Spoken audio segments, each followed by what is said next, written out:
نحمدہ ونصلی ونسلم علی سیدنا و مولانا محمد رسولہ النبی الامین المکین الحنین الکریم الرؤوف الرحیم اما بعد فاعوذ باللہ من الشیطان الرجیم بسم اللہ الرحمن الرحیم۔ واجب الاحترام ساتھی، اللہ تعالیٰ کا بے پناہ لطف و کرم اور اس کا احسان عظیم ہے کہ جس کی توفیق سے ہم اس کے ذکر کے لیے اس کے گھر میں جمع ہیں۔ آج ہم اللہ کی توفیق سے سورہ الانعام کی آیت نمبر 31 سے اپنے سبق کا آغاز کر رہے ہیں۔ اللہ کریم نے ارشاد فرمایا، قد خسر الذین کذبوا بلقاء اللہ حتی اذا جاءتهم الساعۃ بغتۃ قالوا یا حسرتنا علی ما فرطنا فیہا وہم یحملون اوزارہم علی ظہورہم الا ساء ما یزرون، کہ پس ایسے لوگ نقصان میں رہے جنہوں نے اللہ کی ملاقات کو جھٹلا دیا، یہاں تک جب ان کے پاس اچانک قیامت آ پہنچے گی تو کہیں گے ہائے افسوس ہم پر جو ہم نے اس کے بارے میں تقصیر کی، اور وہ اپنی پیٹھوں پر اپنے گناہوں کے بوجھ لادے ہوئے ہوں گے۔ سن لو، وہ بہت برا بوجھ ہے جو یہ اٹھا رہے ہیں۔ اس آیہ مبارکہ میں رب کریم نے قیامت کے قائم ہونے اور دوسری زندگی جس کو آخرت کی زندگی کہا جاتا ہے اس کے متعلق گفتگو فرمائی، اور کفار و مشرکین کے اس عقیدے کو کہ یہ زندگی ہی بس زندگی ہے، اس کے علاوہ کوئی دوسری زندگی نہیں۔ تو اللہ کریم ارشاد فرما رہے ہیں کہ ایسے لوگ جو ہیں وہ نقصان میں رہیں گے، یا نقصان میں جنہوں نے اللہ سے ملاقات کو جھٹلا دیا۔ کہ اللہ سے ملاقات سے مراد کہ قیامت کا دن جب ساری کائنات کے انسانوں کو دوبارہ زندہ کیا جائے گا اور اللہ کے حضور پیش کیا جائے، تو وہ ملاقات اللہ کریم کی، اللہ فرماتے ہیں کہ انہوں نے اس ملاقات کو جھٹلایا کہ یہ زندگی جو ہے بس اتنی ہے، جہاں پہ آئے ہیں کھائیں گے پیئیں گے مر جائیں گے، ختم۔ وہ دوبارہ قبروں میں سے زندہ اٹھایا جانا اور اللہ کا حساب و کتاب لینا، اس پر وہ یقین نہیں رکھتے۔ جو سورہ بقرہ کے آغاز میں اللہ کریم نے ایمان والوں کی نشانیاں اور متقین کی نشانیاں جو بتائی تھی، ان میں تھا وَبِالْآخِرَةِ هُمْ يُوقِنُونَ، اور وہ ایقان کی حد تک جو ہے آخرت پر ایمان رکھتے ہیں۔ اور ایقان یقین کی آخری جو ہے نا سب سے بڑی ڈگری، یقین کی ایقان، کہ جس میں ایک رتی کا رائی کا دانہ بھی شک نہ ہو، جس بات میں حد درجے کا یقین، اس بات جیسے انسان کو اپنے زندہ ہونے کا یقین ہے، اس سے بھی بڑھ کر انسان کو اس بات کا یقین ہو کہ میں نے مرنا ہے اور اللہ کے سامنے میں نے پیش ہونا ہے، اللہ کے ساتھ میری ملاقات ہونی۔ تو اللہ فرماتا ہے کہ جو لوگ اس بات کو جنہوں نے جھٹلا دیا، حقیقت میں نقصان میں وہ رہے۔ اور نقصان کا ذکر کیا کیا اللہ نے، کہ جب ان کے پاس اچانک جو ہے وہ قیامت آ پہنچے گی، ہنستے بستے زندگی گزار رہے ہیں اور اس کا وقت زندگی کا ختم ہو گیا۔ اب یاد رکھیے گا جو لفظ سات اللہ کریم نے استعمال کیا نا، سات کہتے ہیں گھڑی کو، سات کہتے ہیں سین الف عین، سا گھڑی، تو وہ گھڑی، وہ لمحہ. اور یاد رکھیے قیامت بہت لمحہ ٹینیور نہیں ہوگا قیامت کا. قیامت بعد لمحوں کا کھیل ہوگا. اللہ کا امر ہوگا، اللہ کن کہے گا اور ساری کائنات لپیٹ دی جائے گی. بس اتنا کام ہے. اسی لیے اللہ نے سا کا لفظ استعمال کیا. ایسے آگے بھی قرآن کریم کے کئی مقامات پر اللہ نے قیامت کو سا کہا. اقتربت الساعہ، قیامت قریب آ گئی. وہ گھڑی قریب آ گئی. کون سی گھڑی؟ جس گھڑی کا اللہ کریم نے وعدہ کر رکھا، جس گھڑی تک انسان کو اللہ کریم نے مہلت دے رکھی ہے. اللہ اس گھڑی کا ذکر کر رہے ہیں کہ اچانک ہی وہ آ لے گی ان کو. اور ایک بات ذہن میں رکھیے گا کہ یہ جو زندگی ہے اس کا اختتام جو ہے وہ 2 مرحلوں میں ہے.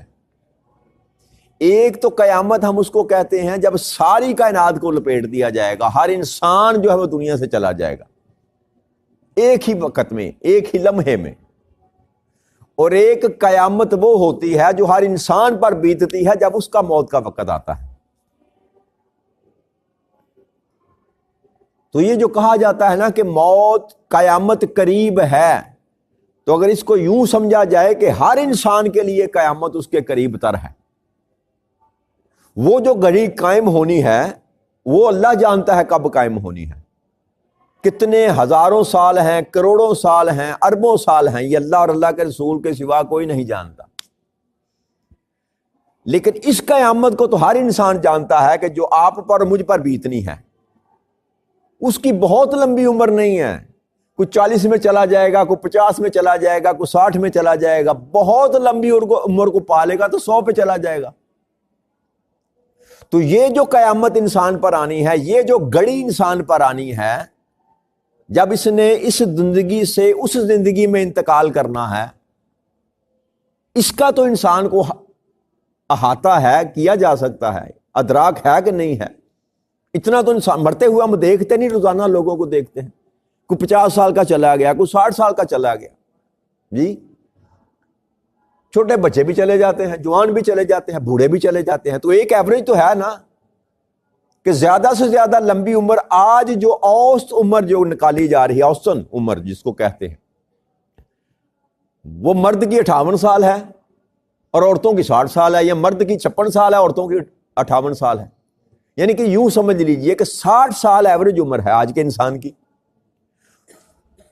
تو یہ تو بندہ ادراک کر سکتا ہے کہ میں اگر 50 کا ہوں تو میرے پاس 10 سال ہیں، باقی ایوریج کی بات کر رہا ہوں، باقی تو اللہ جانتا ہے. تو جب میں 60 سال کا ہوں گا تو پھر تو میں نے مرنا ہے. تو جب میں مروں گا تو میرے لیے تو وہ قیامت کی گھڑی قائم ہوگی. جیسے ہی انسان کو قبر میں اتارا جائے گا اس کا حساب و کتاب شروع ہو جائے گا.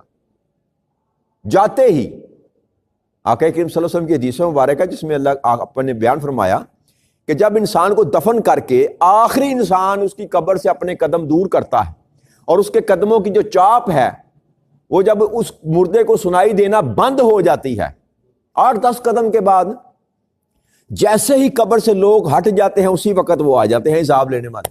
وہ کہتے ہیں اٹھ کے بیٹھ ہاں ذرا، منکر اور نکیر جس کو کہتے ہیں، وہ اسی وقت حساب و کتاب شروع ہو جاتا ہے. بتا تیرا رب کون تھا، تیرا دین کیا تھا. یہ نبی اکرم صلی اللہ علیہ وسلم کا چہرہ اقدس دکھایا جائے گا اور پوچھا جائے گا ما کنت تقول فی ھذہ الرجل محمد صلی اللہ علیہ وسلم، بتا اس ہستی کے بارے میں تیرا کیا عقیدہ تھا، کیا کہا کرتا تھا. تو جب انسان اس دنیا سے اس دنیا میں انتقال کرے گا، منتقل ہوگا، تو اسی لمحے اس کی قیامت شروع ہو جائے گی. اور یہ بھی حدیث مبارک سے ثابت ہے یہ بات کہ اگر انسان پہلے امتحان میں جو ہے ٹیسٹ میں پاس ہو گیا، کامیاب ہو گیا، تو اس کی جنت کے طرف سے اللہ کریم کھڑکی کھول دے گا. اور وہ جو جنت میں اس کو انعامات ملنے ہیں، جو جنت میں اس کو اللہ کریم اپنی نعمتوں سے نوازے گا، اس کا کچھ حصہ، اس کا ثمر اس کو قبر میں میسر آ جائے گا.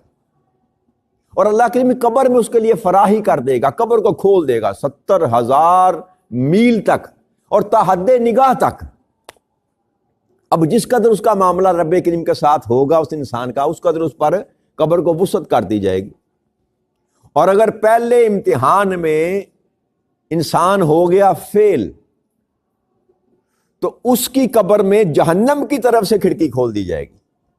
اور جو حال جہنمیوں پر بیتنا ہے وہ اس قبر میں اس کو اس کا حصہ ملنا شروع ہو جائے گا، اور پھر اس کی قبر کو تنگ کر دیا جائے گا یہاں تک کہ اس کی پسلیاں ایسے ایک دوسرے میں دھنس جائیں گی۔ یہ بہت لمبی بات نہیں، یہ اس لمحے کی بات ہے جب آپ کی اور میری جان نکل جائے گی۔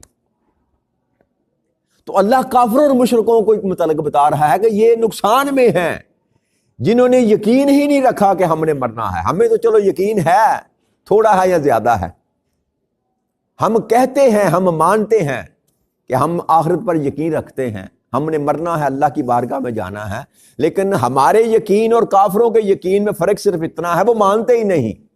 ہم مانتے ہیں لیکن یقین کی حد تک نہیں مانتے۔ جیسے میں نے عرض کی تھی نا کہ اگر انسان کو یقین ہو جائے کہ رب کریم مجھ کو دیکھ رہا ہے، وہ ذات مجھ کو دیکھ رہی ہے، تو پھر انسان غفلت میں کبھی بھی زندگی بسر نہیں کرتا۔ تو اللہ سے ملاقات کا یقین ہو جانا یہ انسان کے ایمان کو مضبوط کرنے کے لیے سب سے بڑی جو ہے ضرورت ہے، کہ بندہ یہ یقین کر لے کہ میں نے اللہ سے ملاقات کرنی ہے۔ آقا کریم صلی اللہ علیہ وسلم نے فرمایا کہ کچھ لوگ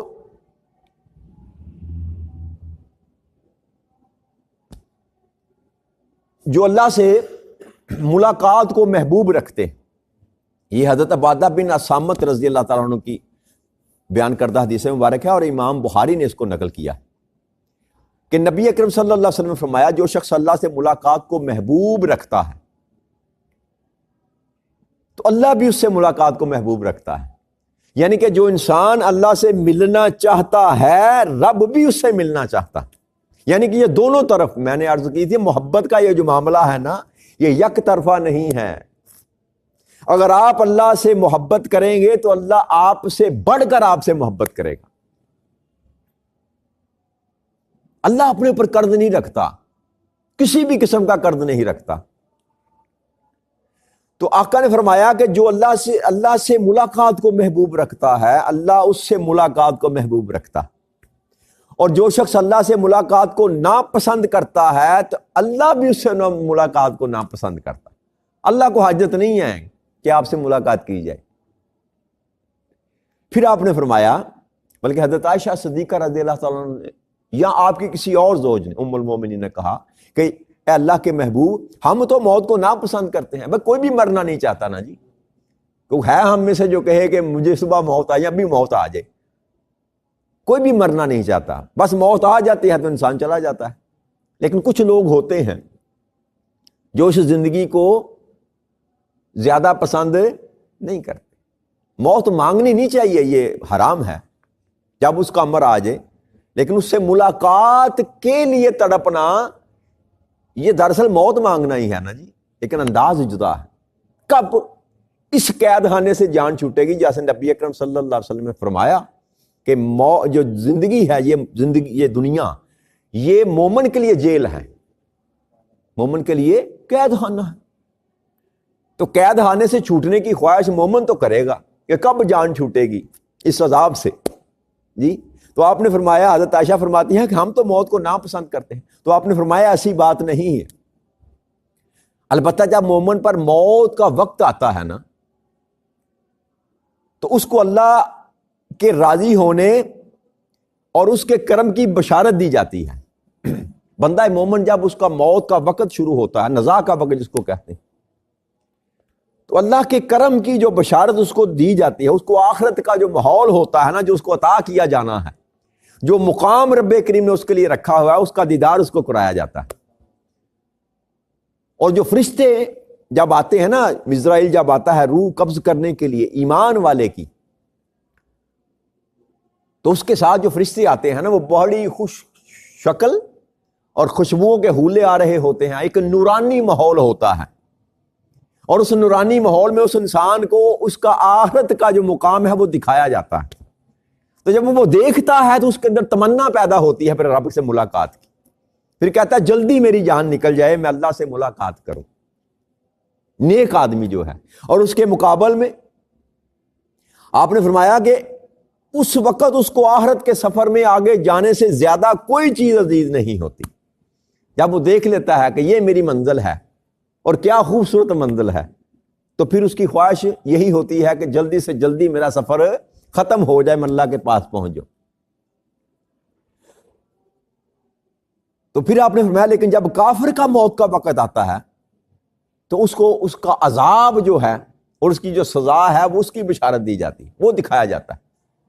کافر کو، مشرک کو، گناہ گار کو، ظالم کو اس کا آخری مقام جب دکھایا جاتا ہے تو پھر وہ موت کو ناپسند کرتا، پھر وہ مرنا نہیں چاہتا، وہ کہتا کسی طریقے سے میں بچ جاؤں، کسی طریقے سے میں بچ جاؤں۔ اور اسی حدیث مبارک کو صحیح مسلم میں یہ روایت کیا ہے، انہوں نے فرمایا کہ جب انسان کی پتلیاں اوپر کی طرف چڑھ جائیں، یہ حدیث مسلم جو ہے شریف میں، اس میں یہ نبی اکرم صلی اللہ علیہ وسلم کے الفاظ جو ہیں اس میں بڑھائے گئے ہیں، وہ یہ ہیں کہ جب انسان کی پتلیاں اوپر کی طرف چڑھ جائیں اور انسان کی سانس سینے میں اکھڑنے لگے اور جسم پر لرزہ طاری ہو اور انگلیوں میں تشنج ہو جائے، اس وقت جو اللہ سے محبوب کو ملاقات کو محبوب رکھتا ہے، اللہ بھی اس سے ملاقات کو محبوب رکھتا ہے۔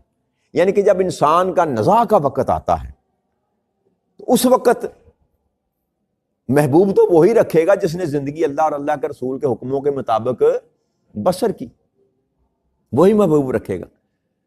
تو یہ جو اللہ سے ملاقات ہے، اس کا یقین ہو جانا انسان کو ایمان میں کامل کرنے کے لیے بہت ضروری ہے، ورنہ لاپرواہی، غفلت میں انسان اگر ڈوبا رہے تو کبھی بھی اس منزل تک نہیں پہنچ سکتا جس منزل پر جا کر اللہ کریم کے ساتھ ملاقات ہو۔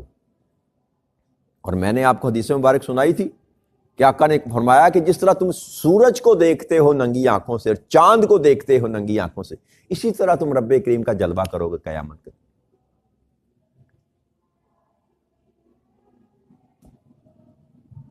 امام ابن جریر نے بھی نقل کی ہے اسی آیت کی تفسیر میں، عمرو بن قیس رضی اللہ عنہ نے بیان کیا ہے کہ مومن جب اپنی قبر سے نکلے گا نا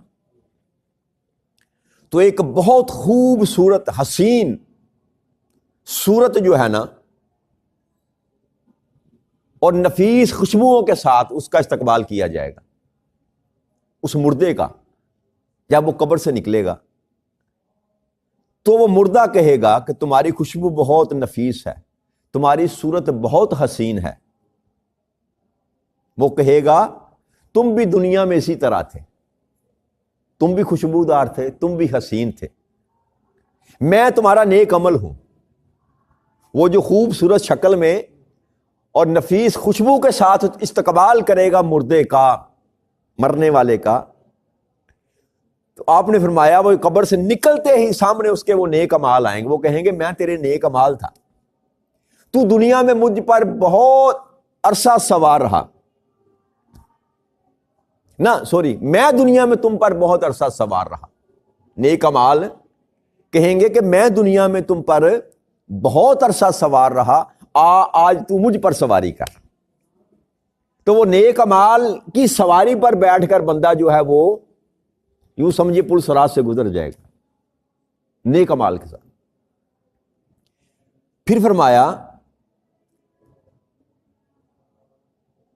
اور پھر یہ آقا کریم صلی اللہ علیہ وسلم نے فرمایا کہ وہ شخص جو ہے وہ نیک عمل جو ہے وہ یہ آیت کریمہ تلاوت کرے گا، سورہ مریم کی آیت نمبر 85، کہ جس دن ہم متقین کو رحمان کی طرف بطور وفد جمع کریں گے۔ اتنے تقوی والے لوگ ہوں گے نا، وہ ایک جماعت میں، ایسے نیک لوگوں کی جماعت کے ساتھ اللہ کریم کی بارگاہ اقدس میں پیش کیے جائیں۔ وہ نیک عمل جو ہے یہ آیت تلاوت کرتے ہوئے شخص کو اپنے پر سوار کر کے لے کر جائے گا۔ اور پھر آقا کریم صلی اللہ علیہ وسلم نے برے لوگوں کو جو ہے وہ بتائی کہ کافر کا جو عمل ہے وہ نہایت بد صورت اور بدبودار شکل میں اس کے سامنے آئے گا۔ تو وہ کہے گا کہ تو کتنا بدبودار اور بد صورت ہے، تو وہ عمل اس کو کہے گا کہ جو دنیا میں اسی طرح تھا، میں تیرا برا عمل ہوں، تو دنیا میں بہت عرصہ مجھ پر سوار رہا، دنیا میں بہت عرصہ مجھ پر سوار رہا، آج میں تجھ پر سواری کروں گا۔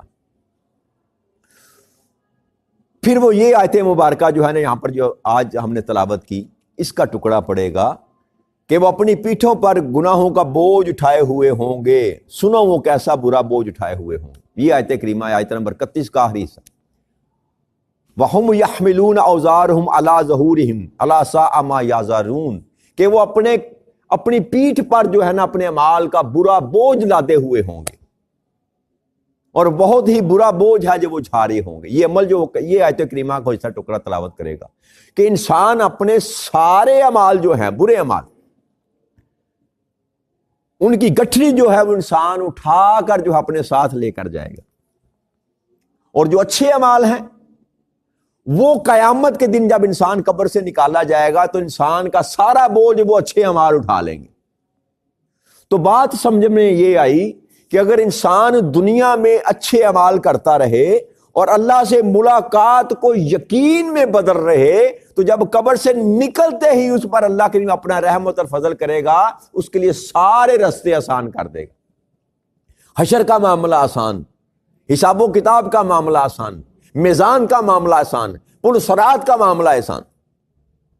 اور آقا کریم صلی اللہ علیہ وسلم فرمایا کہ نیک آدمی جب چلے گا تو اس کے آگے پیچھے نور ہوگا، ایک نور کا حالہ ہوگا، اور اسی نور کے حالے میں وہ سفر کرے گا. اور کافر اور مشرک جو ہے وہ اندھیرے میں بھٹکتا پھرے گا، جنہوں پنجابی اندر ٹھڈے کھاندا پھرے گا. اور نیک آدمی کو وہ نور اپنے ساتھ لے کر اور اس کے نیک اعمال کے سبب ملائکہ کے پروں پر سوار کر کے پل صراط سے گزار دیا جائے گا. یہ نیک اعمال کرنے والوں کا جو اللہ سے ملاقات کے لیے ڈرتا رہا، اللہ سے ملاقات کے لیے زندگی بسر کرتا رہا، زندگی نیک اعمال میں گزاری، برائیوں سے بچتا رہا، اللہ اور اللہ کے رسول کی رضا کی خاطر زندگی بسر کی، اس کے لیے اللہ کریم سارے کے سارے معاملات آسان کر دے گا. اور جن کا ذکر اللہ فرما رہا ہے کہ جنہوں نے تکذیب ہی کر دی کہ ہم نے ملنا ہی نہیں اللہ سے، ہم نے ملاقات ہی نہیں کرنی، تو اللہ نے فرمایا کہ وہ گھاٹے میں رہے، اور وہ اپنا سارے گناہوں کا بوجھ اپنے کندھے پر اٹھا کر جب پل صراط سے گزرنے کی کوشش کریں گے تو اسی پل صراط سے نیچے جہنم میں گر جائیں گے. تو اس لیے آج اس دنیا میں جہاں ہم زندگی بسر کر رہے ہیں، اس یقین کے ساتھ کہ ہم نے مر جانا ہے اور مرنے کے بعد اللہ سے ہماری ملاقات ہونی ہے، حساب و کتاب ہونا ہے، اس یقین کے ساتھ اگر زندگی کو بسر کرنے کی کوشش کریں گے تو آخرت کا سفر جو ہے ہمارا آسان ہو جائے گا. اس کے سوا کوئی اور شارٹ کٹ دین اسلام میں موجود نہیں ہے. لہذا سیدھے راستے پر بے شک لمبا ہو رستہ، محفوظ اور سیدھا بے شک لمبا ہو، اسی راستے پر چلنے میں انسان کے لیے خیر ہے. تو اللہ کریم سے اس دعا کے ساتھ کہ رب کریم ہمیں اپنے ملاقات کی جو ہے نا تڑپ وہ ہمارے سینے میں پیدا فرما دے، ہماری زندگی کے معاملات کو بھی آسان کر دے، اور اپنے حبیب کے صدقے، اپنے فضل کے صدقے ہمارے آخرت کے معاملات کو بھی آسان کر دے. وما علینا الا البلاغ المبین. السلام علیکم ورحمۃ اللہ وبرکاتہ.